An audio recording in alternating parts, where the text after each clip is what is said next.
ప్రయాణం ఒక జర్నీ కాదు, ఒక story. Some journeys change your mind, but this journey going to change your soul. And Kashi వెళ్ళడం అంటే ఒక నార్మల్ ట్రిప్ కాదు.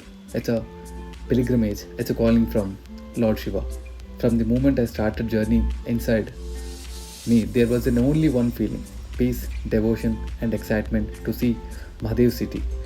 Roads, trains, skies and అన్నీ ఒక డెస్టినేషన్ తీసుకెళ్తున్నాయి.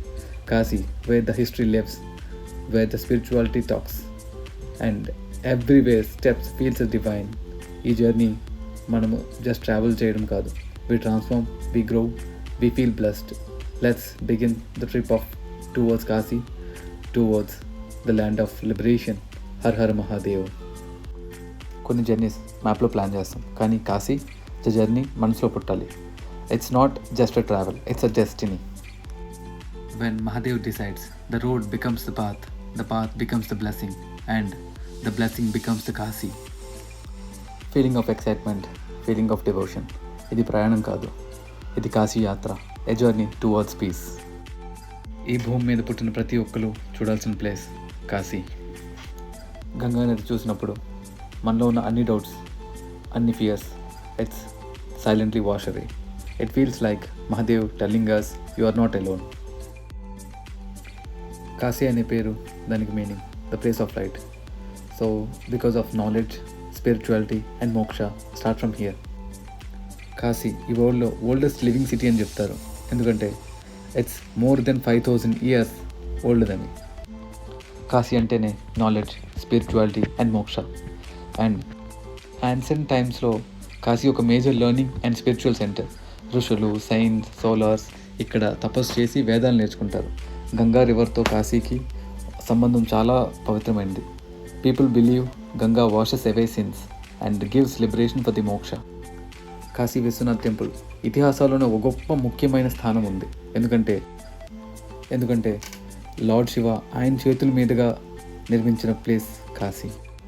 మార్నింగ్ గంగా స్నానం, ఈవినింగ్ గంగా ఆరతి, 24/7 భక్తి, మంత్రం, దీపం. అందుకే కాశీని city of Shiva, city of moksha, city of life అని పిలుస్తారు. కాశీపట్టణం అసలు కాశీ అని తలుచుకుంటే చాలు. పరమశివుడు పార్వతీదేవితో అంటాడు, ఓ పార్వతీ, కాశీపట్టణానికి ఉన్నటువంటి వైభవం ఏమిటో తెలుసా? సుదతి పాపములకు ఎదుర్చుక్క కాశీ. ఓ వెలది ఉపపాతములకు విషము కాశీ. ఓ కళ్యాణి కళ్యాణముల కాటపట్టు కాశీ. ఓ భామ ముక్తికి పుట్టినిల్లు కాశీ. కాశీపట్టణానికి ఉన్నటువంటి గొప్పతనం ఏమిటి అంటే, ఓ సుదతి పార్వతీదేవిని పిలిచి అంటాడు, పాపములకు ఎదుర్చుక్క కాశీ. కాశీపట్టణం లోపలికి వెడుతుంటేనే రోమకూపములను ఆశ్రయించి ఉన్నటువంటి పాపరాశి పక్షి రూపంలో ఎగిరిపోయి చెట్లని పట్టుకుని ఉంటాయి. మళ్ళీ వాడు బయటికి వస్తాడేమోనని 9 రాత్రులు కాశీపట్టణంలో ఎవరు పులిమేర దాటకుండా గడుపుతారో ఇక వాడు మళ్ళీ 9 నెలలు అమ్మ కడుపులో పడుకోవలసిన అవసరం పోయింది. కాబట్టి ఇక ఆ పాపములు ఆ వ్యక్తిని పట్టుకుని ప్రయోజనం ఉండదు. కాబట్టి ఇక ఆ పాపములు అక్కడతో వెళ్ళిపోతాయి, ఇక వ్యక్తిని పట్టుకోవు. అందుకే కాశీపట్టణంలోకి ప్రవేశించాలంటే కాలభైరవుని యొక్క అనుమతి ఉండాలి.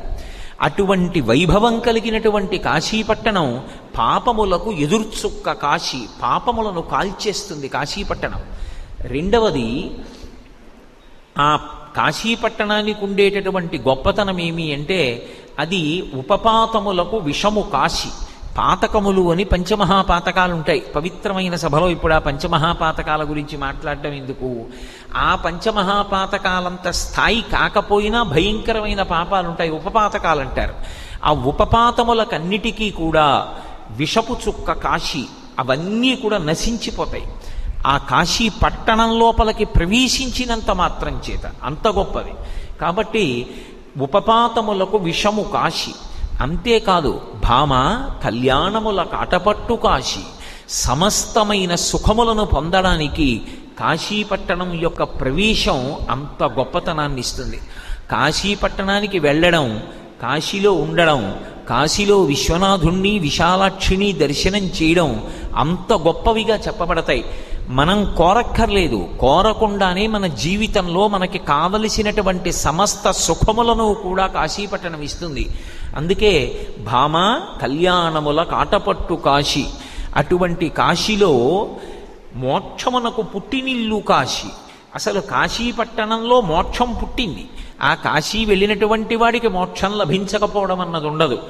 ఆయన మహానుభావుడు అక్కడ ఉన్నాడు కాబట్టి ఆ పట్టణం ఎప్పుడూ పార్వతీ పరమేశ్వరుల యొక్క స్పర్శని కోల్పోనటువంటి పట్టణం.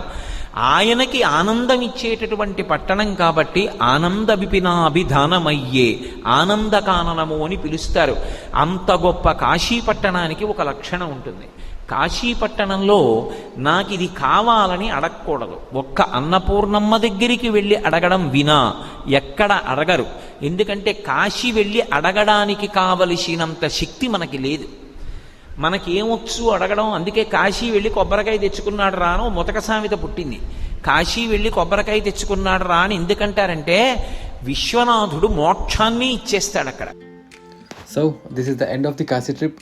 సో ఇక్కడ చూసిన ప్రతి మూమెంట్ నా మెమరీ బ్యూటిఫుల్గా ఉంటుంది. It was a peaceful journey full of devotion and good moments. ఇక్కడ స్పెండ్ చేసిన టైము మన మనసులో ఒక కామ్నెస్ అండ్ పాజిటివిటీని ఇచ్చింది.